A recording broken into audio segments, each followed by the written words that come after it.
Il est 19h à Kinshasa, l'heure des informations sur la radio-télévision nationale congolaise. Mesdames et messieurs, bonsoir. Le pape François a quitté Kinshasa pour Djouba au Soudan. Peut-on affirmer qu'il a passé un bon séjour au pays de Félix-Antoine Tshisekedi qui l'a accompagné jusqu'au pied de l'avion avant de s'envoler? Nous allons le suivre tout à l'heure. Vous êtes souvent dérangé par la nuisance sonore. Il existe bien des mesures pour régulariser ces secteurs que beaucoup de Congolais et même Quinois ne savent pas, ils ignorent. Vous le saurez dans ce journal. Merci d'être avec nous dans ces 19 heures. Le président de la République a été avec pour des questions sécuritaires à l'est du pays. Il a reçu Adja Labib, ministre fédéral belge des Affaires étrangères européennes, avec qui ils ont commenté la situation à l'est du pays. La Belgique réitère son appel à la désescalade concernant la tension qui règne entre Kigali et Kinshasa. Bruxelles souhaite une reprise du dialogue entre les parties concernées dans le cadre des processus de Nairobi et de Luanda. Le sujet a été évoqué lors de la rencontre du président Félix-Antoine Tshisekedi Tshilombo ce vendredi midi avec une délégation belge conduite par la ministre belge des Affaires étrangères, Adja Labib. Compte tenu essentiellement de la situation à l'est de la République démocratique du Congo qui nous inquiète, même si, il faut le dire, les tensions sont extrêmes, nous voulons absolument que soit évitée une escalade du conflit qui conduirait à une guerre ouverte. Je pense que cette région de l'est du pays a suffisamment souffert, plus de 25 ans de conflits, des milliers et des millions de déplacés.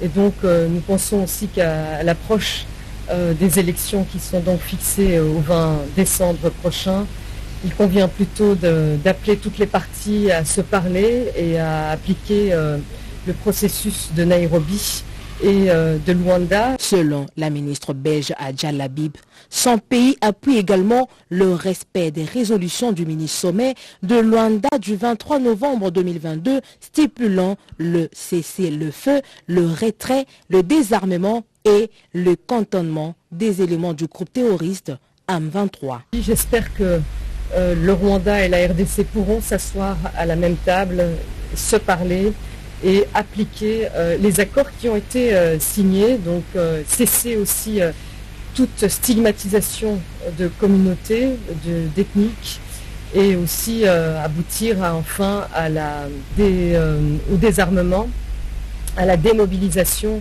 du M23 et de l'autre côté aussi du FDLR. Nous veillons aussi nous tenons à ce que soient respectées les frontières internationales reconnues de la RDC. La Belgique est à pied d'œuvre, elle est aux côtés de la RDC. Ce n'est pas à moi, je pense, à dire ce que doit faire la force régionale. Elle est sous commandement kényan. Je pense que c'est à la région à décider, avec les différentes forces en présence, ce que doit faire cette force. Est-ce qu'elle doit être défensive, offensive? Bon, il y a une perte de crédibilité que nous avons constatée au niveau de la MONUSCO. Cette force est en transition. On est tous d'accord qu'elle ne correspond plus, après 25 ans de présence, à l'attente de la population. On observe aussi qu'il y a la même défiance aujourd'hui de la population de l'Est vis-à-vis de cette force régionale. C'est un peu aux partis à dire maintenant ce qu'ils sont prêts à faire et à comment ils vont répondre à cette volonté de paix aussi qui est nourrie en premier lieu par la population qui souffre depuis trop longtemps. La partie congolaise demande à tous ses partenaires de passer des paroles aux sanctions individuelles et collectives contre les autorités rwandaises et les terroristes du M23, ainsi que contre l'État rwandais qui bafoue le droit international. Côté c'est clair, comme de l'eau claire dans un verre clair, le chef d'État l'a dit devant le corps diplomatique. Aujourd'hui, comme hier, comme demain, aucune génération des Congolais n'acceptera de céder un seul mètre carré, je vais même dire millimètre carré, de notre territoire à un quelconque pays pour établir une colonie de peuplement ou d'exploitation. Ce que nous demandons à tous nos partenaires, africains, européens à travers le monde, maintenant, sur la sanction, les sanctions collectives et individuelles, économiques, politiques, et je pense que chacun des partenaires a ses mécanismes internes et est capable de matérialiser des proclamations de foi de condamnation à travers des actes de terrain. C'est ce que nous entendons. Dernière question pour moi. Le sommet extraordinaire de Bujumbura, convoqué par Évariste Ndayishimiye, président du Burundi et président en exercice de la Communauté des États d'Afrique de l'Est, qui se tiendra ce samedi 4 février en présence des chefs d'État de la sous-région, aura pour objectif d'évaluer la mise en œuvre des résolutions du mini-sommet de Luanda pour une sortie de crise à l'est de la République démocratique du Congo. Après 4 jours de pleine activité à Kinshasa, le pape François s'est envolé pour Djouba au Soudan. Un beau voyage qui a béni la République démocratique du Congo et sa population. Félix Antoine Tshisekedi, président de la République, accompagné son hôte de marque jusqu'au pied de l'avion. Retour sur les images du départ du souverain pontife avec Blandine Nzovo. 7 heures passées de quelques minutes. Sur le tarmac de l'aéroport international de Njili, l'équipe de pilotage et toute la suite qui accompagne le pape investit les lieux, prête pour l'embarquement. Bagages rangés, tout est déjà au point pour le départ du Saint-Père. C'est un dispositif sobre et restreint qui précède l'arrivée du pape à l'aéroport. Juste un échantillonnage requis pour accompagner dans la sérénité le départ du pape François. Vient alors le tour des officiels et autres acteurs socio-administratifs qui arrivent à tour de rôle, suivant l'ordre établi par le protocole. L'instant est empreint de beaucoup d'émotions. Le plus heureux de tous, le président de la République, Félix Antoine Tshisekedi Tshilombo, qui a gagné son pari. Installé au salon du pavillon présidentiel, le chef de l'État est venu accompagner son invité de marque, et père spirituel d'une multitude de chrétiens. Arrive enfin le cortège du Saint-Père, accueilli à l'entrée du pavillon par le chef de l'État. Le temps d'un aparté de quelques minutes entre les deux personnalités dans ce cadre VIP où se trouvent également quelques officiels venus recevoir la bénédiction du prince de l'Église. Suivra alors la cérémonie d'au revoir agrémenté par la fanfare de la garde d'honneur, heureux qui, comme le pape François, a effectué un beau voyage, pourrait-on lire visiblement du visage du Saint-Père. Sur son sacré fauteuil roulant, avec à ses côtés le président de la République, le pape, encadré par sa suite, a arpenté le tapis rouge, déroulé pour la circonstance, jusqu'à prendre place à bord de son avion de pèlerin, l'Airbus de l'ITA Airways, qui s'envole pour Djouba, capitale du Soudan du Sud. Des instants d'adieu émouvants. Rencontrer le Saint-Père, c'est le souhait de tout prêtre. Et le voir, quelqu'un de grand, si grand comme lui, mais en face, il est tellement simple que vous êtes déconcerté quand vous le rencontrez. C'est un modèle de l'autorité, un modèle de la responsabilité. C'est une bénédiction pour notre pays et spécialement le pape 38 ans après.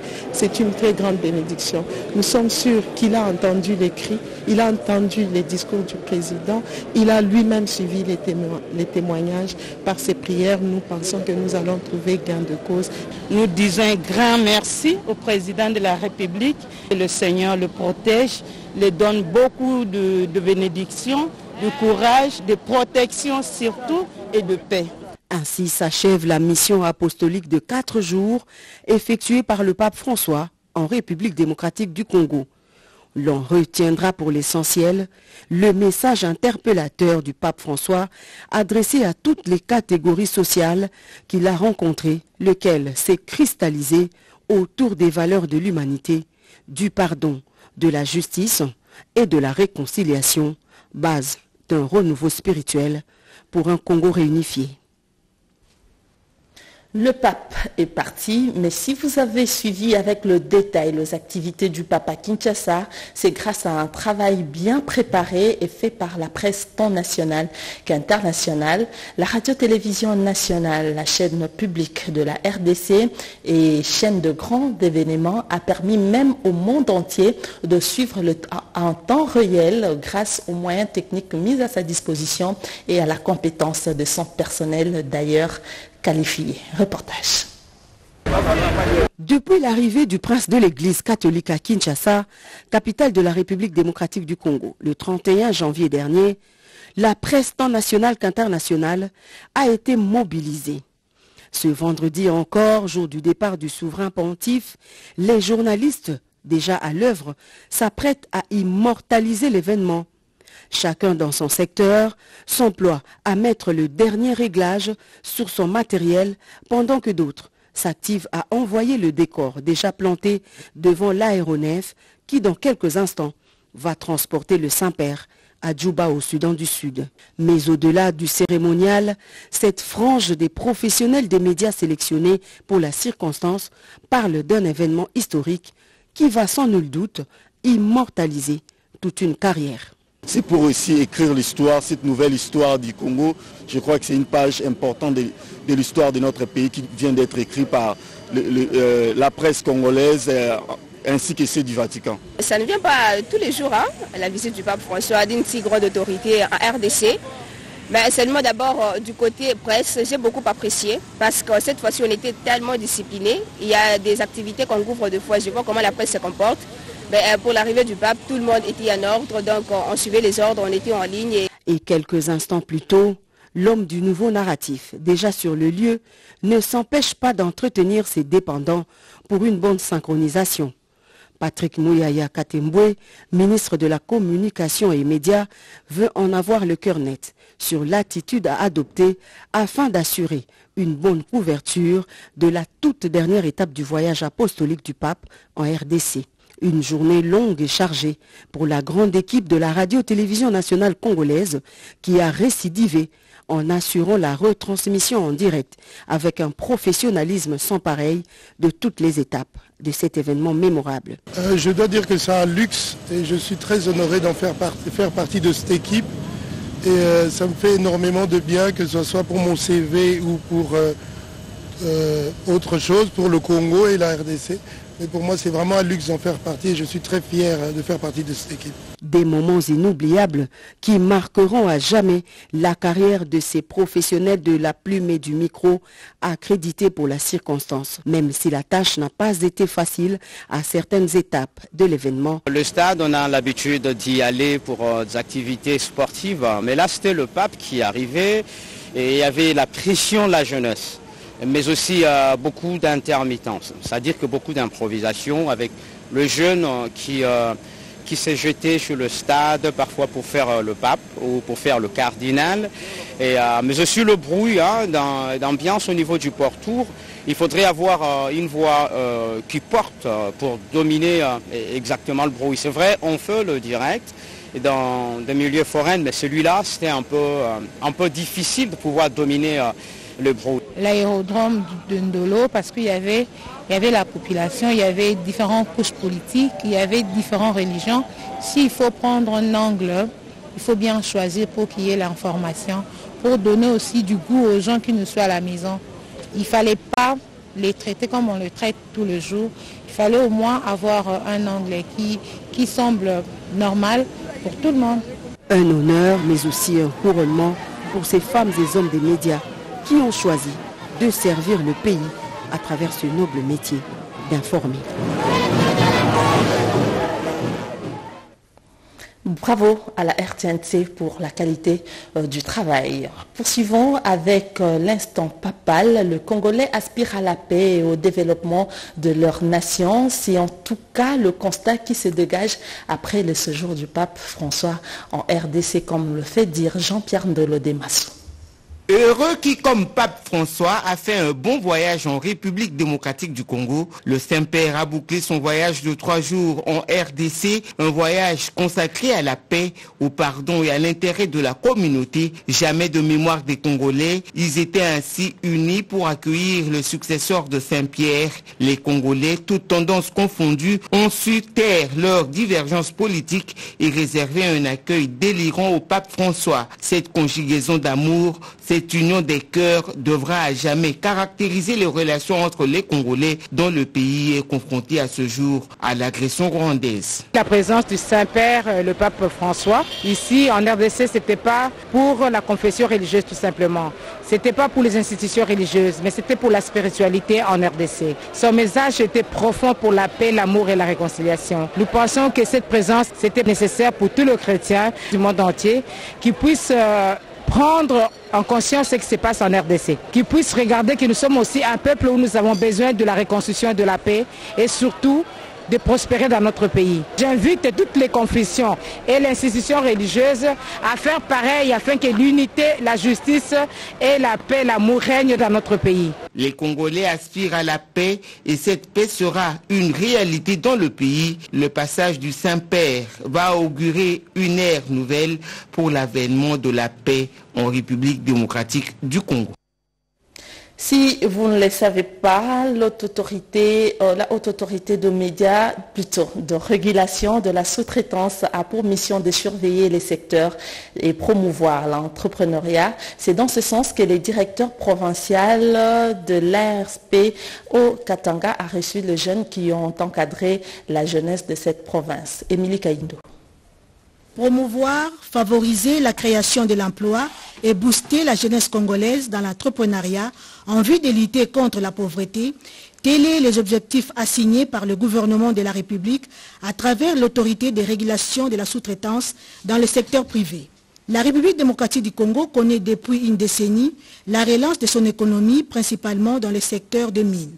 Dans son agenda, le directeur provincial de l'ARSP au Katanga a échangé avec la délégation des jeunes entrepreneurs au menu évaluer le travail abattu sur terrain, le respect de la loi qui fixe les règles sur l'application de la sous-traitance réservée aux entreprises à capitaux congolais, a martelé le directeur provincial de l'ARSP, avant de saluer la bravoure des jeunes Congolais qui s'impliquent à créer la classe moyenne en RDC. On les encourage, et surtout aux jeunes qui viennent de créer une entreprise et qui va évoluer dans le secteur de la sous-traitance. C'est vraiment une très bonne chose pour nous, la respect, et on voit vraiment que les jeunes Congolais veulent s'approprier de la loi sur la sous-traitance. C'est l'esprit de notre président de la République, où il veut voir des jeunes millionnaires dans notre pays. Et cela n'est possible que si ces jeunes sont encadrés, parce que ce sont eux l'avenir du pays. Amener les jeunes Congolais à s'impliquer dans l'entrepreneuriat pour assurer l'émergence dans les affaires est un leitmotiv pour les responsables du 3e mouvement de la Terre qui entend matérialiser la vision du chef de l'État, Félix Antoine Tshisekedi Tshilombo, de créer des millionnaires congolais en République démocratique du Congo. Il vous arrive d'être dérangé pendant votre sommeil, la nuit comme la journée, pendant vos heures de travail ou même pendant votre repos par la nuisance sonore. Pourtant, il existe des dispositions légales qui régulent la matière. Patito Ndongo Bobete Yinga nous en parle dans ce reportage.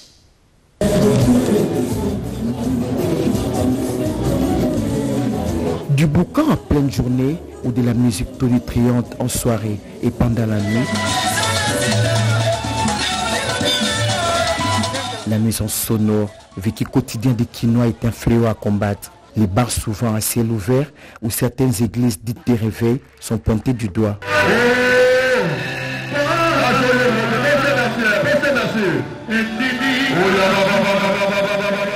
Les auteurs de cette pollution sonore se comportent comme si leurs voisins n'existent pas. Le respect de l'autre n'est pas du tout effectif. Pourquoi? Puisque ceux qui mettent de la musique, que ce soit la nuit, et cette musique qui, des fois, empêche son voisin de dormir, il peut être quelqu'un d'hyper tendu ou bien quelqu'un qui a besoin d'un repos venant peut-être d'une maladie qui nécessite vraiment des heures de repos. Donc nous pensons que le respect de l'autre devait constituer la première préoccupation de tous ceux qui ont ce genre d'activité. Les tenanciers de ces débits de boissons et églises pointent leur baffe la musique tonitruante à côté des résidences, centres de santé.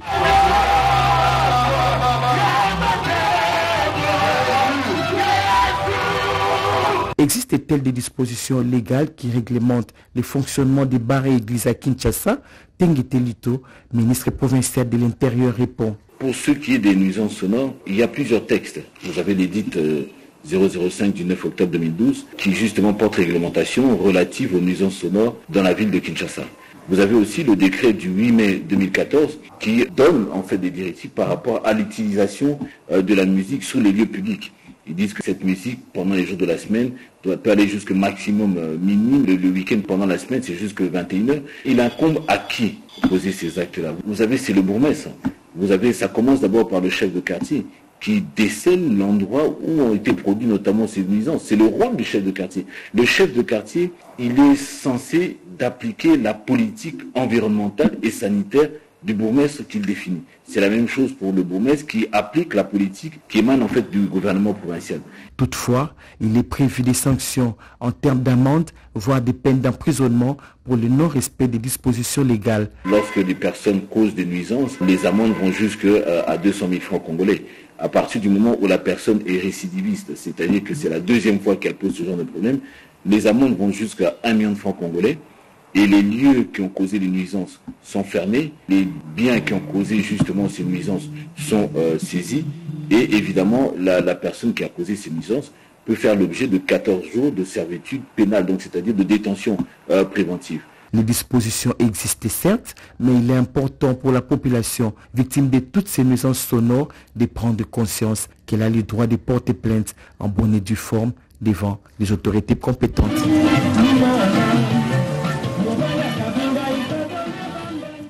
Dans quelques semaines, la nationale numéro 5, axe Bukavu-Uvira-Fizi, sera de nouveau praticable grâce aux travaux de réhabilitation qui viennent d'être lancés avec le financement du gouvernement central à travers le FONER, exécuté par l'Office des routes, le gouverneur du Sud, qui vous était sur place pour donner le coup d'envoi. Lancement officiel des travaux anti-érosifs dans la plaine de la Ruzizi sur la route nationale numéro 5.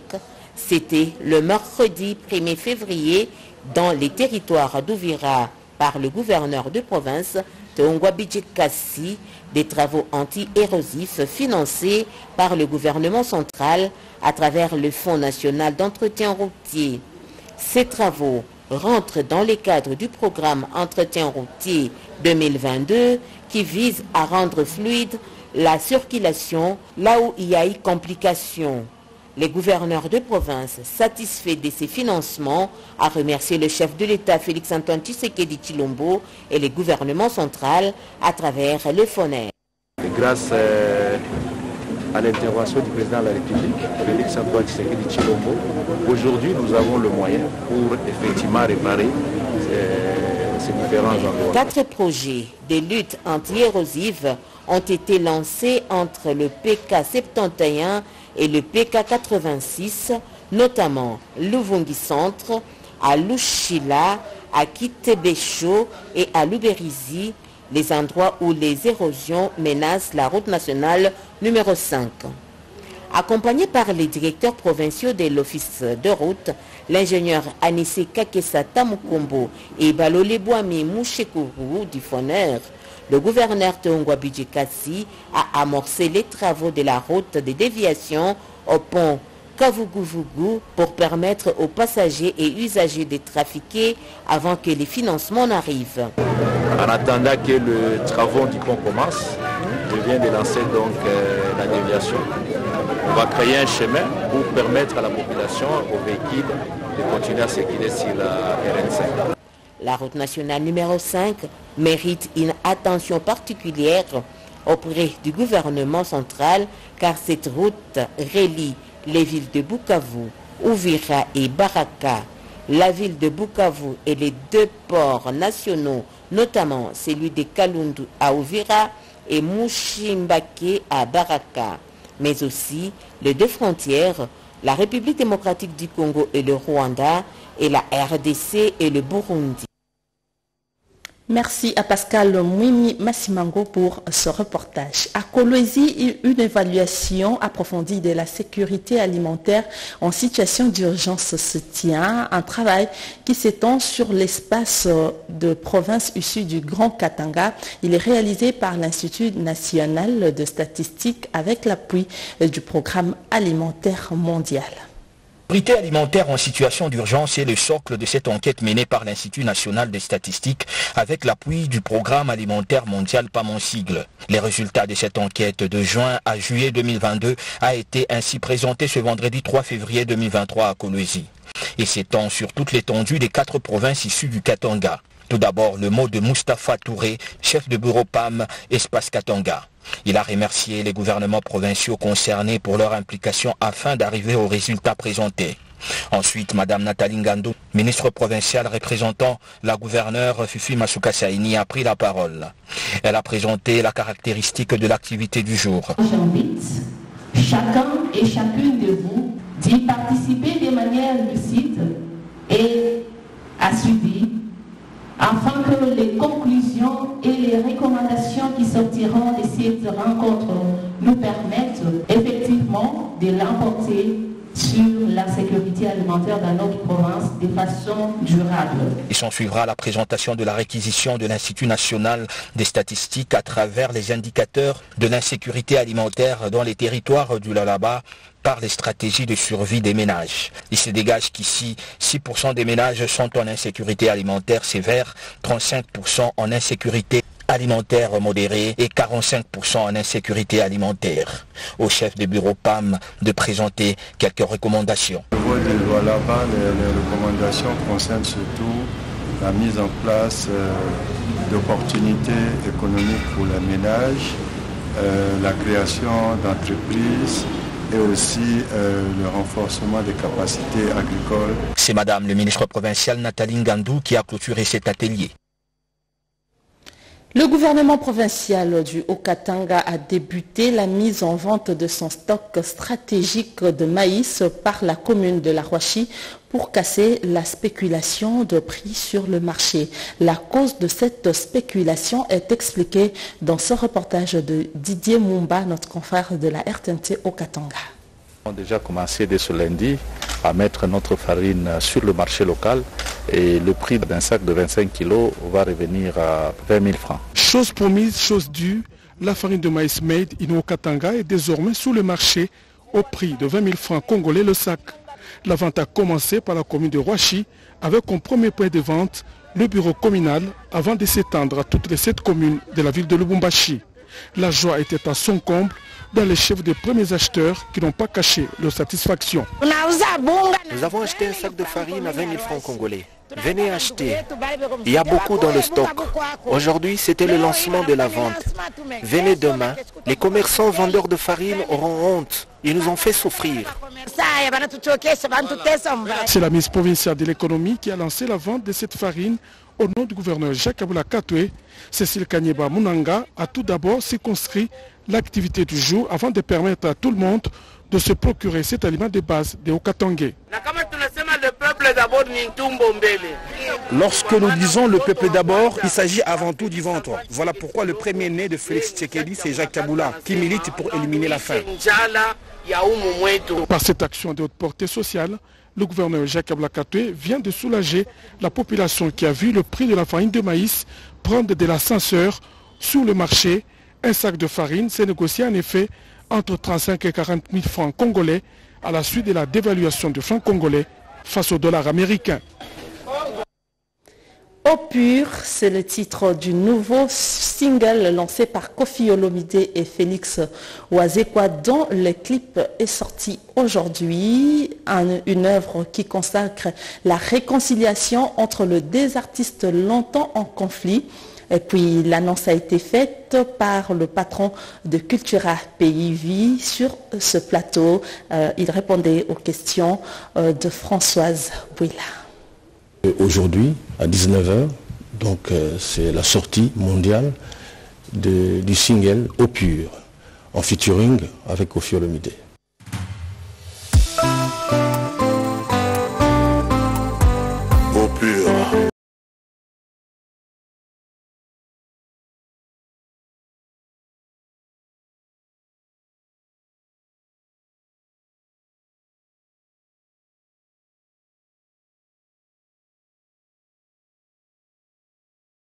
yango comme mission. Motema nangi sali yango sans commission. Mokolo kuya ekozala début à la richesse. 9 minutes, la chanson a 3 modules, justement pour montrer qu'on s'est manqué finalement. Dans l'unité, on peut produire beaucoup de choses pour la RDC. De tout mon cœur, je souhaite que ça puisse durer jusqu'à la fin de nos jours. Mais même s'il y a un problème, on va encore arranger. Chéri Kevana Mongwele Tate, Taylor Lubanga. Bolingo ekoki kozala pasi koleka makambo ya kela cité. Je pense qu'on est très ferme dans la décision qu'on a prise de pouvoir travailler ensemble pour ce projet aujourd'hui à 19h. Donc c'est la sortie mondiale du single Au Pur. Mobali.